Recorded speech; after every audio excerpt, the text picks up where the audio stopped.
Hello again, welcome back to Think Rugby podcast with myself, Zav Kelly, and my co-host, Andy Moe. Now, what the weekend it was, I think I was the only person that wasn't doing anything apart from just watching rugby. Andy, you were watching and playing. Fair play for much to catch up all the games. But you know what?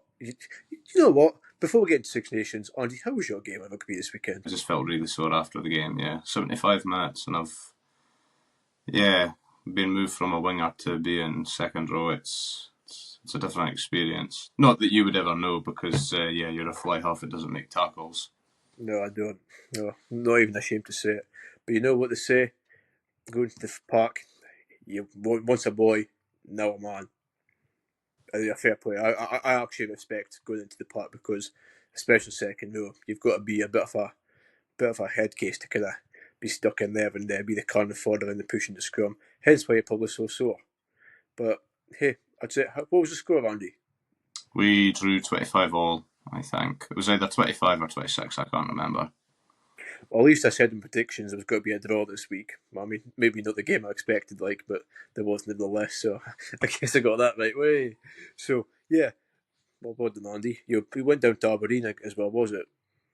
Yeah, we were playing the uni medics at the King's College. Jeez, it's a fair journey. Unfortunately, your flight got delayed, so you really struggled to get a lot of rugby because you were stuck in an airport. Is that right? Yeah, but I mean, you turn it into a positive Sunday sesh, Ooh, not bad, not bad. Anyway, so hopefully you're all recovered and rejuvenated for the podcast tonight because it's a Monday night. So no hangovers. Hopefully not. Let's just start with someone. I was going to start with the Scotland, but I feel I just don't want to be put in a bad mood quite soon on. And if you're looking at the scoreline, you'd be thinking, Zav, why? What's wrong? But we'll get into that a bit deeper later on in the episode. Let's start with what's in the thumbnail. France smash Ireland. Wow. Now, I don't think. Actually, no, you know something, Andy? I'm going to give this one to you because you said it would be France by 10. I believe it or not, roughly France by 10, I'm pretty sure you said. I said it was going to be, a draw, but I said if it was to be, I would be by a couple of points, but full-time score, 42 points to 27, I believe, maybe a bit less, but nevertheless, France comfortably won that game, and oh my goodness, test match for the ages, I feel. Yeah, it was just a proper clash of the Titans, and this was exactly the sort of thing I thought was going to happen. I mean, France come out the last round against Italy, put 70 on them, only dropped 4 points. I'm like, okay, that's a big, big statement. Ireland, okay, they beat Scotland, but really they were struggling. They shouldn't really have beaten Wales as well as what the scoreboard kind of said. And yeah, for me, they're just not the same team without Andy Farrell there. I mean, fair enough, Sexton's gone, Prendergast has stepped up. All of those, not just Prendergast, but all of those senior Irish boys had an off day, and yeah, just I wasn't surprised when France won it. Yeah, they kind of showed that Prendergast still is a young boy, work in progress. He's been phenomenal so far. But when you come against the best of the best, he's got a long, long, long way to go. He was completely outclassed, I feel. And the physicality of the French park, it was just maybe a bit much for him coming up in his face. The thing that did it for me was that interception, and he was trying to catch up and chase Pinot, and I was like, nah, you're done. He was like trying to salvage anything, but now you're done. But look, he's still only 21 years old. But I would have put Crowley on sooner. You know what? I would have put Crowley on that a lot sooner in a lot of other games, to be honest.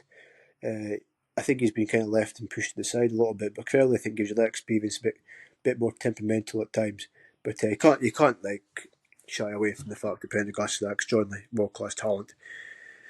Unfortunately, or fortunately, depends what team you are kind of rooting for.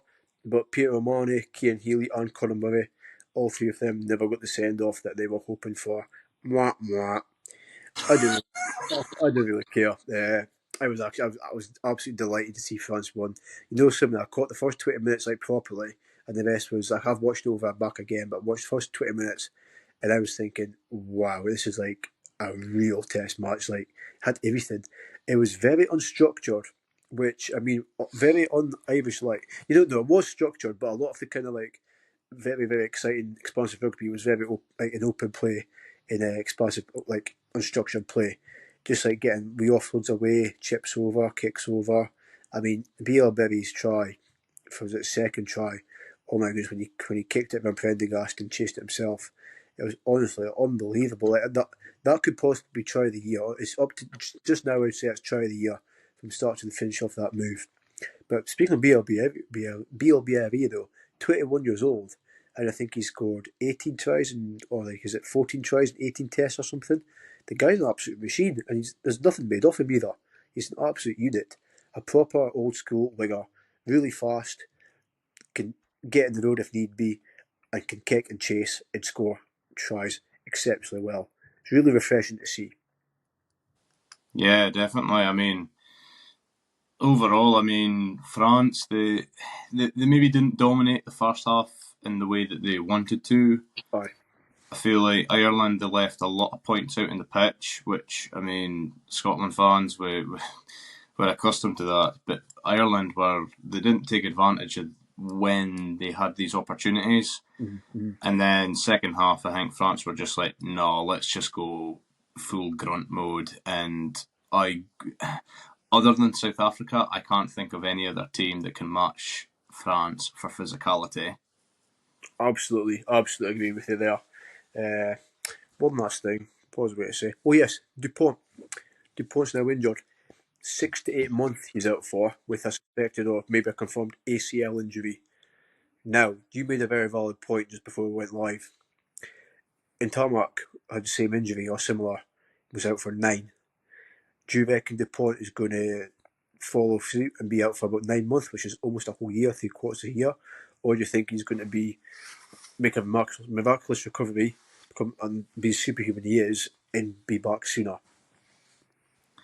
Yeah, I mean, he is the greatest of all time, so he'll probably be back in a month. Of course, yeah, of course. No, the No, thing is, 9 months. 9 months, you know. could you remember Khaleesi? He was injured. Was it again? It was very similar injury, and he was out for about half the time he was supposed to be. And that's just like superhuman freak of nature stuff.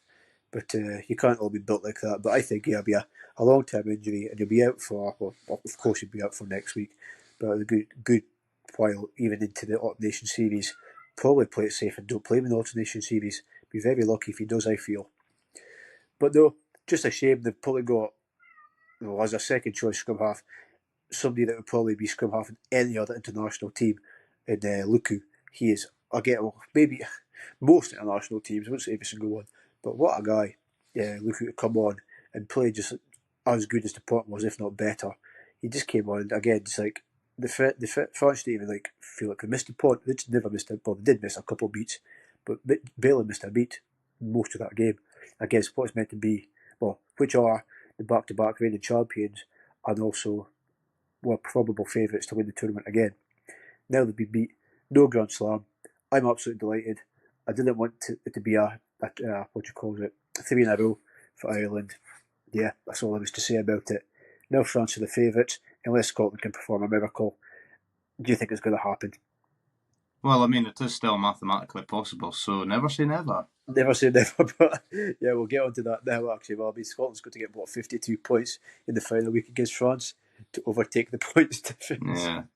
On Dupont though, just to kind of finish up with him, I did see that Galtier was quite annoyed in the press, and I've had a look back at it. I am a big fan of Tag Barn. He's a phenomenal player. Like a great advert for the game. That was really naughty. That I can't think of a better word other than naughty right now. But I will be very interested to see if there's going to be any retrospective ban, because that's the poster boy of rugby union that he's just taken out. I seen somewhere that the RFU, not the RFU, World Rugby weren't going to sanction anyone, but that could have just been an initial reaction before investigation.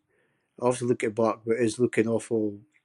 It is looking like bad news for Tyneburn, I feel, which is again, like you say, taking out the poster boy of rugby, the face of rugby just now. Oh dear, what's going to happen? Hopefully, it doesn't get sanctioned as something like missing the Lions tour or anything, because he would be one of the first names on the plane for the Lions Oh tour. God, yeah. 100%. So that's the thing. Like, has he jeopardised that? I don't think he will. It might more just count for international. But having said that, Lions is Test rugby, so you just never really know. He's maybe done himself out a The Lions spot. French would be that bitter. They'd be like, no. Like club games don't count. It must be for international stage. Oh, So they'll be going for it. They've lost like the greatest of all time, as we say. They've lost the greatest player of all time for 9 months. So what are they going to do? Oh no! So no, yeah, it'll be interesting. Well, very interesting. I'll be quite apprehensive to see what's going to happen, but I guess we'll get the verdict in maybe a week's time or so, maybe in a few days. You never know. Scotland vs Wales. Take the reins, Andy. yeah, I mean, my father, shout out to Robert or Robbie. Big up. He was actually at the game. Cheapskate though. He got invited rather than actually buying the ticket. Or did he go to like the function and everything, or? No, it sales rep or whatever landed him a ticket. Anyway, yeah, I mean that first half that is pretty much as good as Scotland is in an attacking sense. But oh my god, that second half they went something like half an hour without scoring, and the mental lapses of concentration. I mean, Scotland should have put 50 odd points on Wales, but they didn't. They let Wales come back and get 2 losing bonus points, and we'll come on to it later with England. It's really fucking frustrating as a Scotland fan. You're just like, Ireland are not the same beast as what they once were. France are only now clicking into gear. Yet, for whatever reason, Scotland, despite them being better than England this year, a lot better, I would say, than Wales when they won it in the COVID season 2021. Scotland are out of the tournament, basically. And I'm not saying everything falls with Gregor Townsend, but this mental concentration's got to come from somewhere. And he's been there long enough. Why is it still an issue? It should be sorted by now. Why can't we see off games? It's been a Scottish thing for years. That's what we need to. I don't need a coach to make us play any better, because as long as we keep the similar or same kind of like style and blueprint, be fine. It's actually how to see out a game. You know, something like I was with my stepdad watching the game, and he said, "Oh, surely that's it. That's all said and done now. Game and match, 50 minutes gone, 35-8, I think it was." And I said, "It's not done until it's done."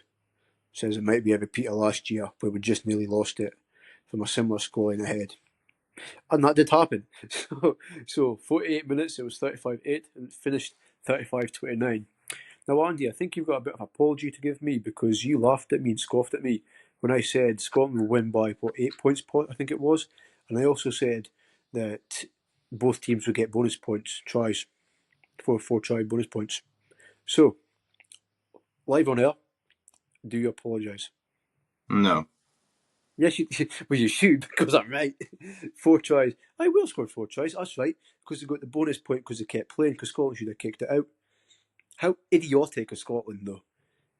I did have to laugh. I mean, I just seen like we were at the. It's just like Rory Sutherland boots out, and then our coach was just like, "Right, that's it. Everybody back to the hotel, whatever." And then it's like, "Yeah, the game's not actually over. You should understand the laws a bit better, mate." Yeah, that's exactly it. But no, it's really poor. The only saving grace is, and I'm going to ask your opinion on it, because somehow there's a bit of controversy. See if you're going to be controversial about this either. The fullback, Blair Murray, he assisted the Tulipi Faletau. Everybody that watched the game should know what I'm on about. Was that an illegal way to evade a player, i.e., he jumped over Walhard, or do you think he was within his rights? Do you think he was far enough away and within his rights to do that? And should that try have stood? I will be honest. I didn't know that law existed until it happened. Really? Yeah. Well, now you know. So 100%. Like as soon as I seen it, I thought that's got to go back. That's got to be disallowed. And they kept playing. And what's going on? What's going on? and then they scored. They heard Jamie Ritchie speaking to the ref, and the ref said, "Go away, go away." He says, "I'll make a decision." And I was like, "Well, you fucking better." I said, because it's like, I was waiting for them to make the kick, but thankfully, he stopped it before they made the kick. And that was that. But it took a long time to decide. I was like, I thought it was clear as day. He jumped to avoid the tackle. He could have kneed Will Hard in the head, and he also could have ended up tipping himself onto his own head. Dangerous and illegal.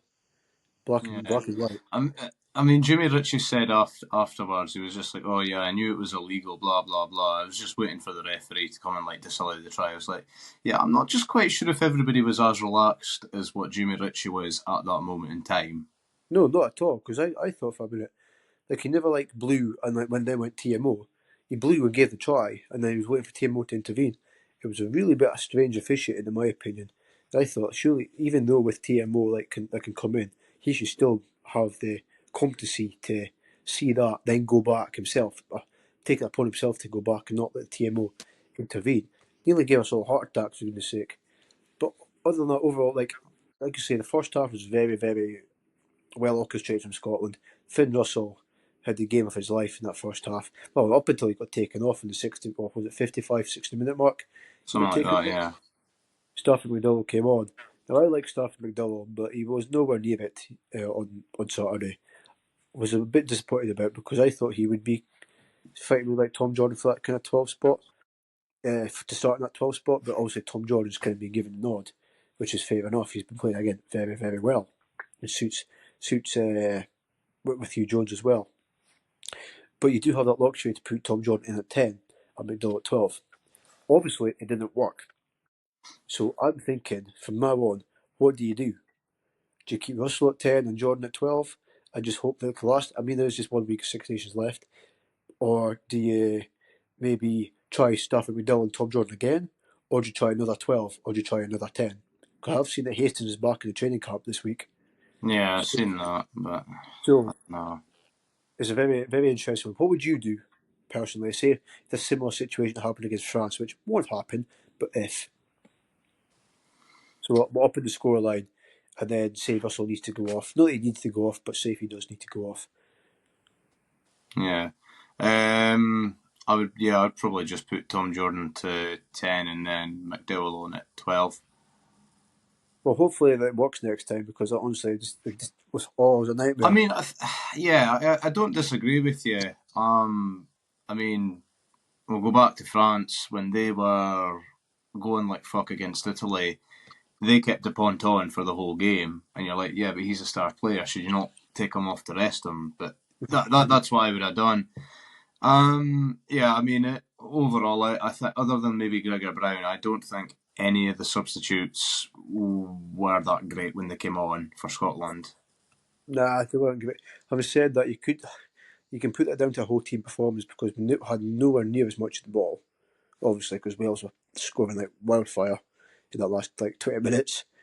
But Yeah. maybe like Tom Jordan and McDowell never got kind of like firing, if you know what I I, mean, by the time they got on. yeah, well, that's where I think maybe some of this mental, and I hate to use the word, but the arrogance of, well, the game's done, we're like 30 odd points ahead, whatever. And I think that really does just show the problem that there is within Scotland. Hopefully they learn from it and we'll never be here again, because I am sick to death of hearing the bullshit statement of 80-minute performance. Fuck off. The other team is always going to have spells of pressure and going to have the ball. So I'll ask you this one last time before we move on. Are you still Townsend out? Yeah, Okay, why wouldn't moving it on. be? Before we open another can of worms. Yeah, so the last game on the of the weekend was England vs Italy. Now, unfortunately, I was working, and he was either in that airport or travelling, one of the two. Yeah, no, he was getting pissed. That's what it was. So we catch glimpses, watch the highlights of the game. All I can really say is I was watching. I was trying to follow the game on my phone best I could, and it seemed very even. See the first half, it seemed incredibly even. Even like just not just halftime score, but just the kind of game in general, the way it was going. I mean, it was like 24-17 half time or something, which is a very respectable scoreline at Twickenham. for Yeah. any team. Never mind Italy. And then it just seemed to like kind of fizzle out and just like be the complete opposite. Like, game of two halves basically. That second half was so different by the looks of it. And in the 40s, England ended up scoring by, which I mean, it's a shame for Italy because a lot of points they've conceded over the past few weekends. And when you think like Italy would turn the corner, well, is it a step backward for them? Yeah, well, I mean, I did say a few weeks ago I thought they overachieved last season. And I mean, don't get me wrong, Steve Borthwick, he's the most monotone fucker I think I've ever came across in rugby. Behind you, Um, eh? none. Yeah, fucking thought Continue. so. Well, at least my nose is in good nick. I thought you were on about me. No, it's true. True. It's a fair snout he's got, is it? Yeah. I don't know what it was Steve Borthwick or anyways coaching staff said at half time, but whatever was said worked because England came out in the second half and basically took the sting out of the game, and yeah, that it completely turned on its head. And Italy, yeah, they maybe came back later on with a try or whatever, but it was England's day. Which unfortunately leads us to the final weekend where England are fighting it with France for the title. I Not mean, against each Ireland are other. there too, but I mean, Come mathematically, on. but they're after Well, that. That's well. such a gut punch of a result. There's no mentally coming back from that. Like they're going to get it 5 points against Italy, you would assume. You would assume. But at the same time, nah, not enough. They won't get all. I know it's the Irish and they get all the luck in the world, but nah. Even with the four-leaf clovers, they won't get all the luck to win the tournament now. I think there's a bigger chance Scotland win it. Nah, there's definitely not a bigger chance Scotland winning it. There's more. Nah, I'm not even going to say that. That's a complete absolute drivel that I'm just going to say. There's no way Scotland's got a better chance. Scotland do have a chance, though, like we said. 53-point win against France, title's ours. And I think England have to lose to Wales, which probably won't happen. But if there's ever a game for Wales to break that duck, I'm just saying. I could see Wales beating England.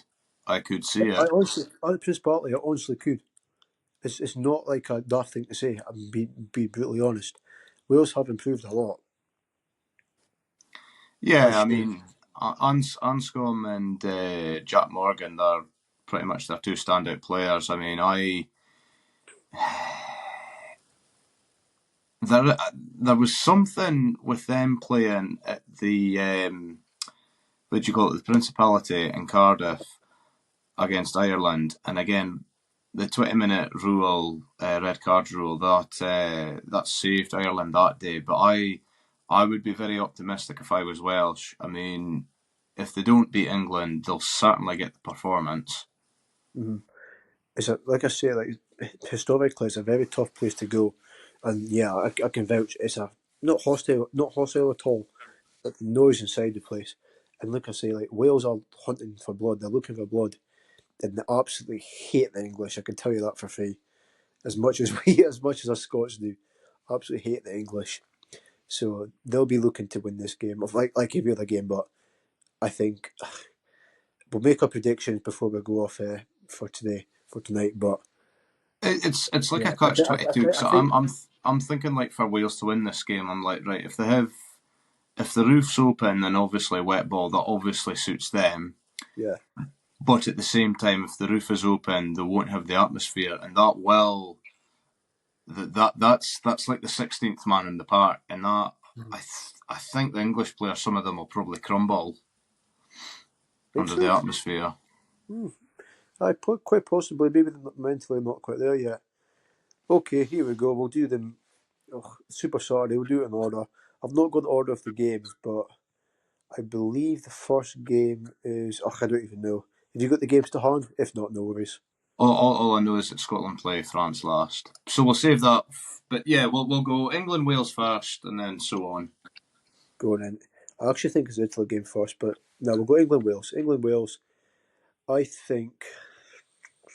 Have you got a prediction in mind? 'Cause I'm still a bit unsure. I think Wales by 1. Okay, I'm going to say with my head, not my heart. I'm going to say. I'm just going to say an uncomfortable England win by 9. Okay. I mean uncomfortable as in they may just get a couple of penalties towards the end. Just Finn Smith will sort them over. Okay. Let's go Ireland, Italy. Well, that game is going to be in Rome, but yeah, Italy have not. Yeah, it's going to No be budge. Ireland by 7, I think. By how much, sorry? I By think 7. you cut off there. But that's quite low. I'm going to say Ireland by 14. I don't know. I mean, Ireland will do enough to win, but they got a consolation prize or whatever against France.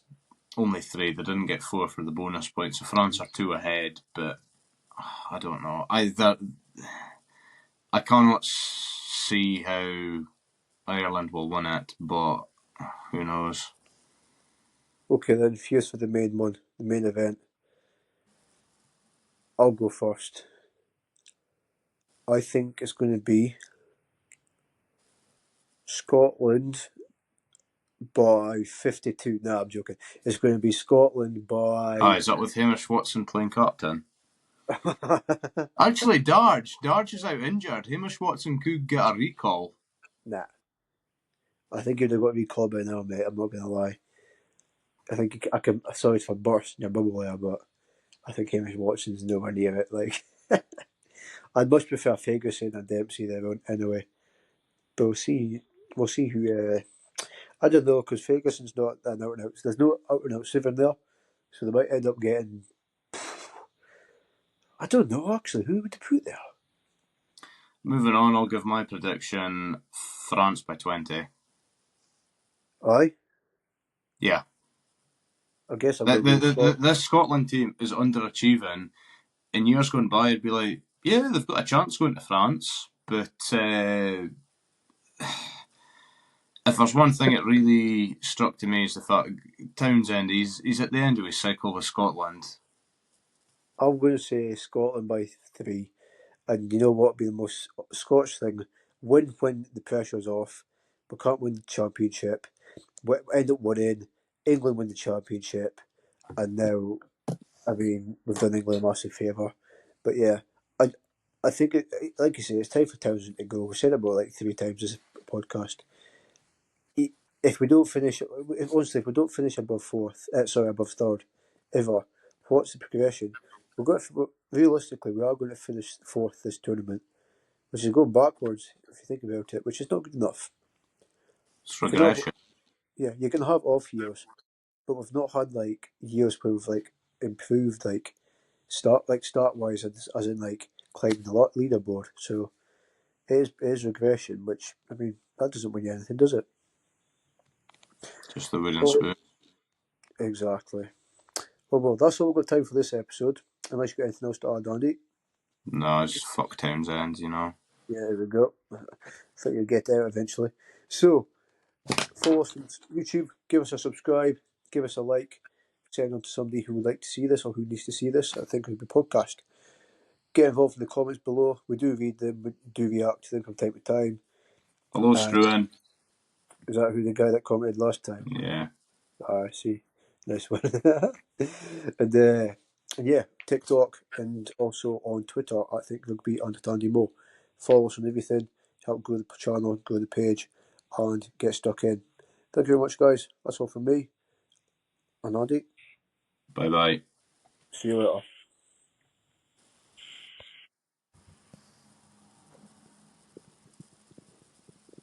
What is going on? Hang on, let me just.